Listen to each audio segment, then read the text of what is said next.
Good evening, you're watching News Mongolian World. I'm your host, Tavan. And for top stories, Mongolia and Japan celebrate the 50th anniversary of diplomatic relations. Untitled Zuunbayan railway will be commissioned in October. Russia has launched military operations in Ukraine. And for the news, stay tuned.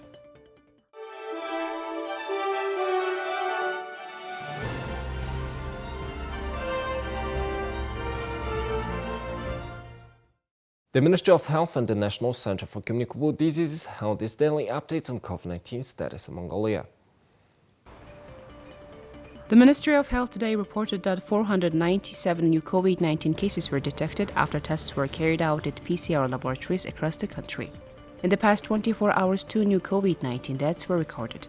All new cases were confirmed domestically, out of which 257 were confirmed in Ulaanbaatar and 240 in the provinces.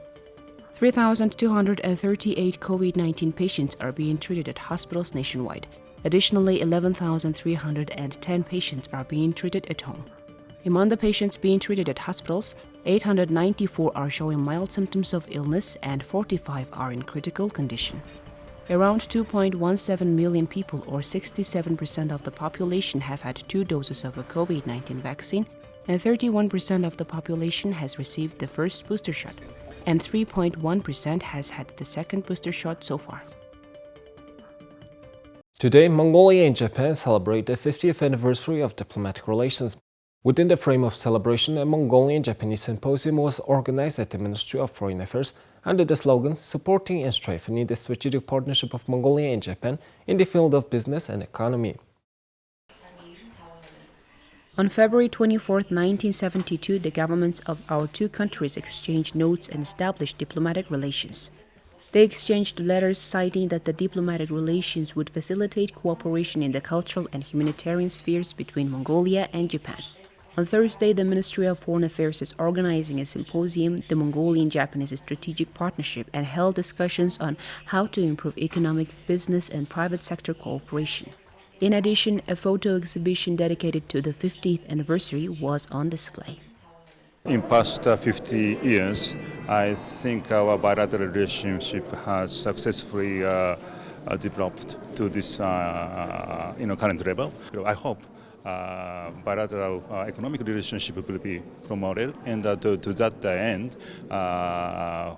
for Japanese embassy, we would like to organize as many events to promote, especially Mongolian export from here to Japan. That's my intention. In terms of trade and investment between the 2 countries, Japan's official development assistance provided great support to economic development of Mongolia since 1990s. Several joint projects and programs have been implemented in the healthcare and infrastructure sectors, including construction of Narnizam Road, Narnigur Bridge, Thermal Power Plant No. 4, Japan-Mongolian Hospital, and Hushikt Valley International Airport. Today we are organizing the event dedicated to 50th anniversary of diplomatic relations to look back on the last 50 years of cooperation and to define our future goals and objectives. There is a need to expand economic and business cooperation between the 2 countries to a new level.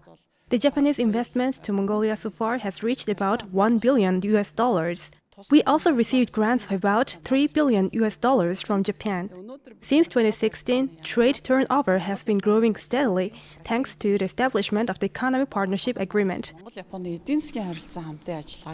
Prior to the COVID-19 pandemic, trade turnover between 2 countries reached about $600 million. But at the moment, trade has decreased down to about $200 million. Therefore, Mongolian side is discussing ways as to how to increase the efficiency of the first free trade agreement since 2016 and increase Mongolian exports. The second important topic of symposium was attracting Japanese investments to Mongolia, and some investors made a presentation. They also spoke on how the public and private sector can work together to attract investments. The symposium was also attended by Japanese investors. On Wednesday, Cabinet of Mongolia held its regular meeting and adopted several decisions. Notably, tolgoi Zuunbayan Railway will be commissioned in October, and relevant officials were tasked to provide necessary funding. This and more from our next report.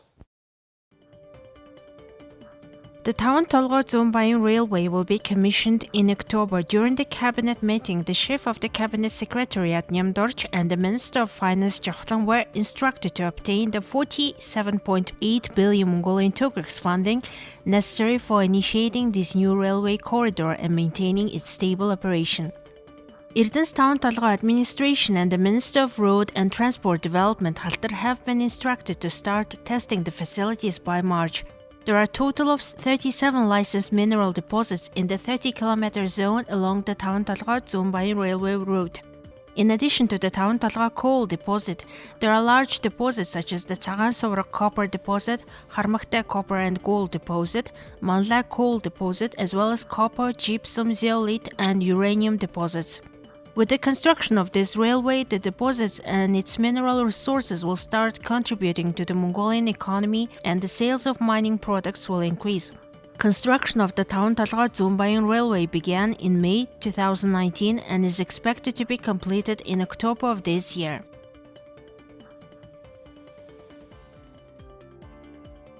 During the meeting, the head of the procurement department was tasked with completing the selection of the concessionary for the contract of the Zuunbayan Railway project by February this year. With the commissioning of the Zuunbayan Railway, the transportation route from Darkhan Silang to Zamiud Irlian Jinin Hukhot Bogot at a total of length 1,722 kilometers will be changed to Sanshan Zuunbayan Mandal Bogot route, a total of length 1,404 kilometers. Thereby, the distance will be shortened by 318 kilometers and transportation costs for a freight transport can be reduced by up to $4 to $8.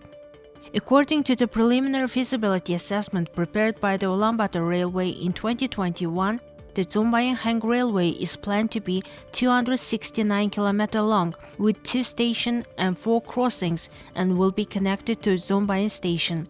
Prime Minister Erden instructed to put the railway into operation in October 2022.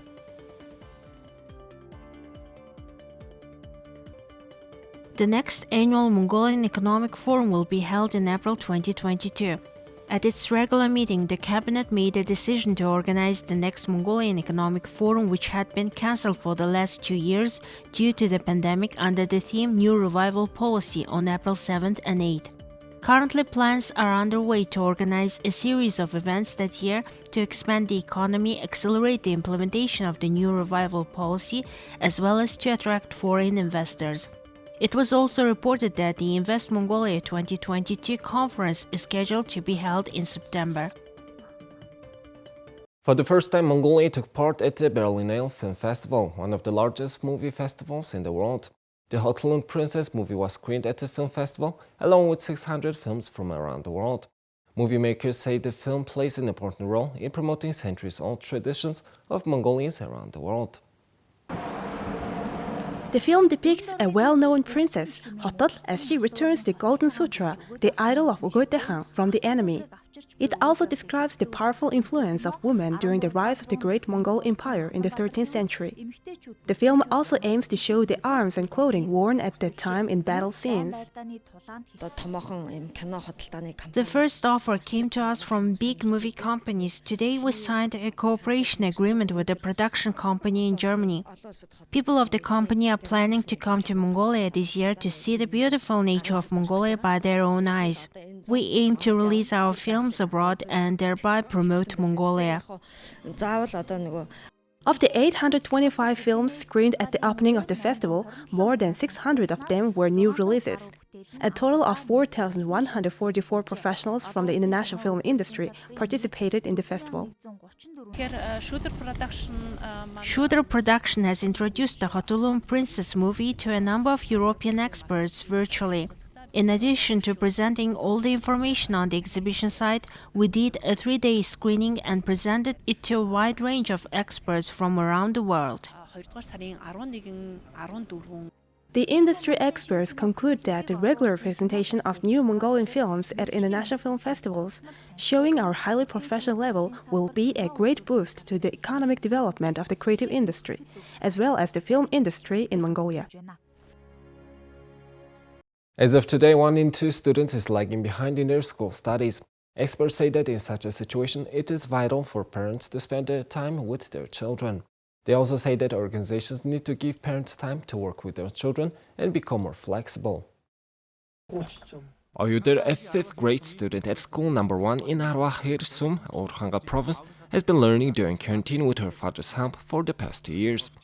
Her father successfully spent 2 hours a day rehearsing her daughter's lessons, and she has not fallen behind in her studies.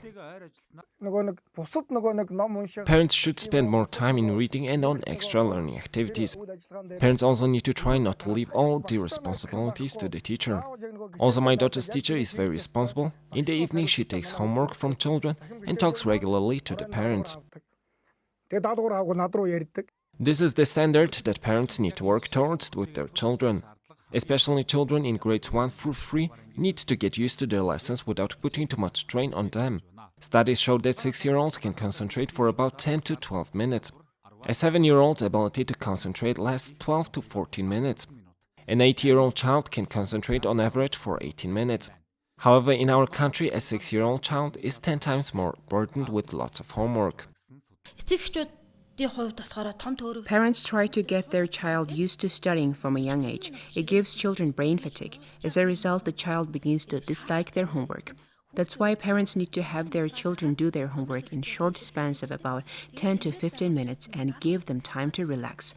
That way, the child's productivity is more effective. Paying attention to your child's lessons is not just important for parents. When there is a lot of traffic, parents don't have the opportunity to help their children every night after work. Therefore, it is important to create a child-friendly environment at the workplace. For example, some public and private organizations have started to provide children's rooms. Now let's take a look at the currency exchange rates provided by Mongol Bank.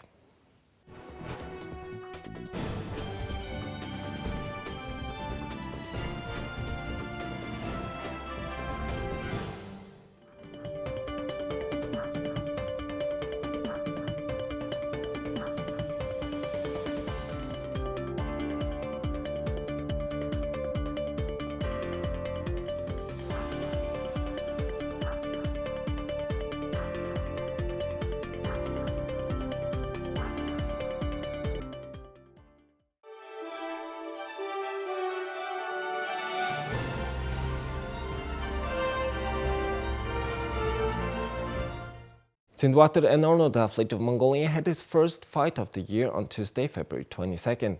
He fought with an experienced Azerbaijani athlete, Rauf Agaev, and in the second round he defeated the opponent by knockout.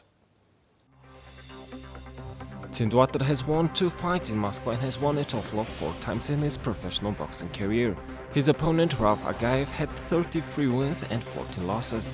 For Zuunbayan, it was his 3rd fight for promotion. He competed twice in the professional boxing and won his first professional fight in China in 2018, defeating a Filipino athlete to win the WBC Asian Youth Championship. In December last year, he won his 2nd fight and won the WBA Asia Championship in professional boxing. After the match, he said, "Thank you for your support. I won my 3rd fight in professional boxing without any injuries."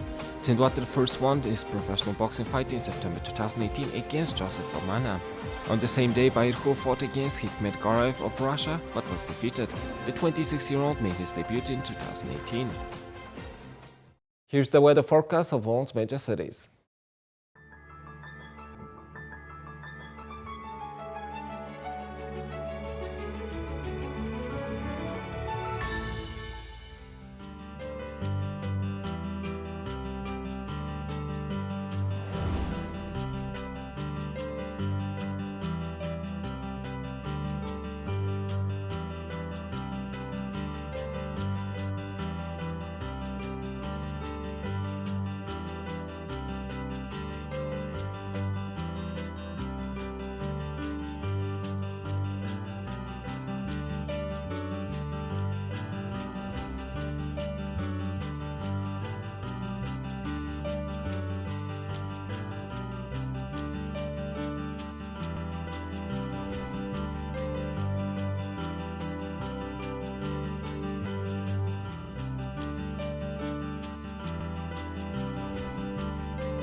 Well, that's all for today, and thank you for staying with us.